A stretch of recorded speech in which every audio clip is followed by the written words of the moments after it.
7 गलतियों को ना करने की सलाह गौतम बुद्ध अक्सर अपने भिक्षुओं को दिया करते थे।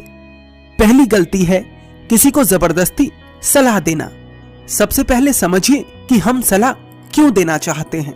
हम सलाह इसलिए देना चाहते हैं क्योंकि हम सामने वाले की नजरों में बुद्धिमान बनना चाहते हैं, लेकिन इसका होता बिल्कुल उल्टा है।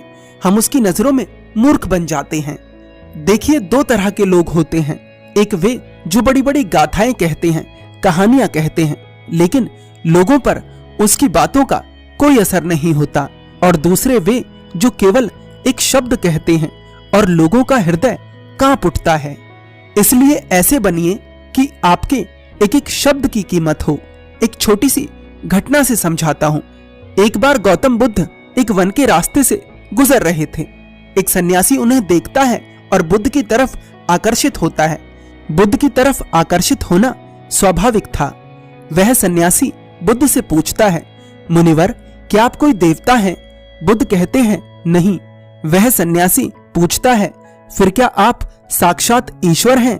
बुद्ध कहते हैं, नहीं, मैं तुम्हारी ही तरह एक मनुष्य हूं। बस फर्क सिर्फ इतना है कि मैं जाग गया हूं और तुम अभी सोए हुए हो। वह सन्यासी कहता है, आपके चेहरे के तेज को देखकर ही लगता है कि आप एक सिद्ध पुरुष हैं। मैं जानना चाहता हूं कि आपके गुरु कौन हैं?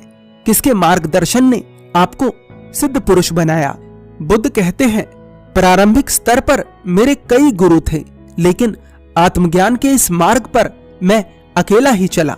मैंने सैकड़ों गलतियां करी, उसके बाद मैंने खुद ने ही आत्मज्ञान प्राप्त करा। इतना सुनते ही वह सन्यासी आग बबूला हो जाता है। वह सन्यासी बुद्ध से कहता है, अरे जाओ जाओ, तुम जैसे पाखंडी मैंने बहुत देखे हैं। तुम तो अपने गुरु से ही उनका श्रेय छीन रहे हो। बुद्ध का उत्तर एकदम सही था, लेकिन उस व्यक्ति के भीतर बुद्ध का उत्तर गलत था। इसके बाद बुद्ध अपना एक शब्द भी उस व्यक्ति को समझाने के लिए नहीं खर्च करते। आगे चलकर उसे पता लग जाता है, लेकिन उस समय बुद्ध अपने शब्द और अपनी ऊर्जा बर्बाद नहीं करते। सूत्र यही है, सलाह या ज्ञान उसी को दो जिसे आवश्यकता है।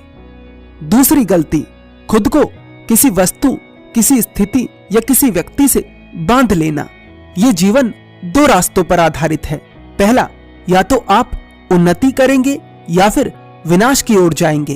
तो एक बात निश्चित है कि अगर आप इस समय उन्नति नहीं कर रहे हैं तो आप विनाश की ओर हर क्षण बढ़ रहे हैं, चाहे आपको यह बात पता हो या ना पता हो। लोग नशे को इसलिए नहीं छोड़ते क्योंकि वे अभी नहीं जानते कि वह भविष्य में कितना विनाशक हो सकता है। तो जो चीजें आपकी उन्नति में बाधक हैं, उन्हें धीरे धीरे ही सही लेकिन त्यागना शुरू कर दें।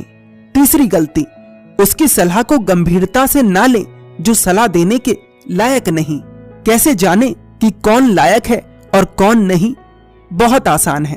कोई बुजुर्ग है, उसका सब आदर सम्मान करते हैं, सिर्फ इसलिए उसकी बात को गंभीरता से कभी मत लेना।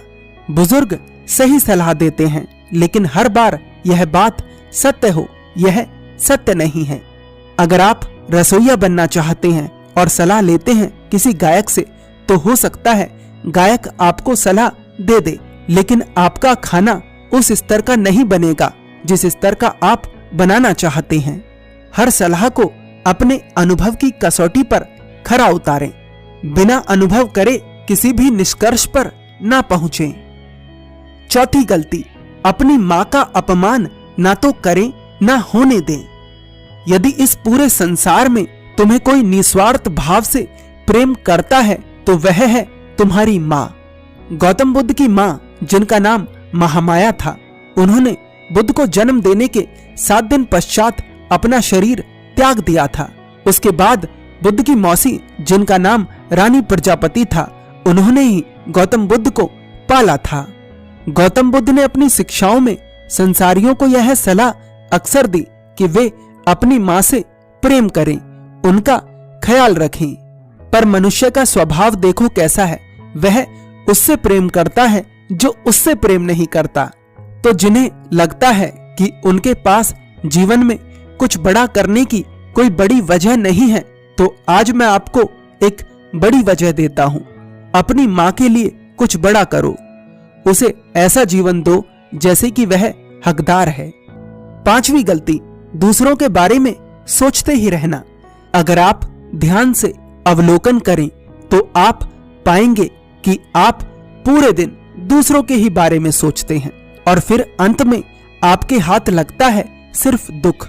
स्वार्थी बन जाओ, खुद से प्रेम करो, लेकिन एक बात याद रखना, खुद से प्रेम करने का अर्थ या स्वार्थी बनने का अर्थ यह नहीं होता कि तुम किसी का अहित करो।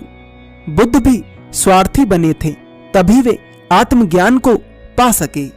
जब उन्हें खुद की आवश्यकता थी तब उन्होंने अपने पिता, पुत्र, पत्नी और राज्य किसी के बारे में नहीं सोचा, सिर्फ अपने बारे में सोचा और सब कुछ छोड़कर वन चले गए।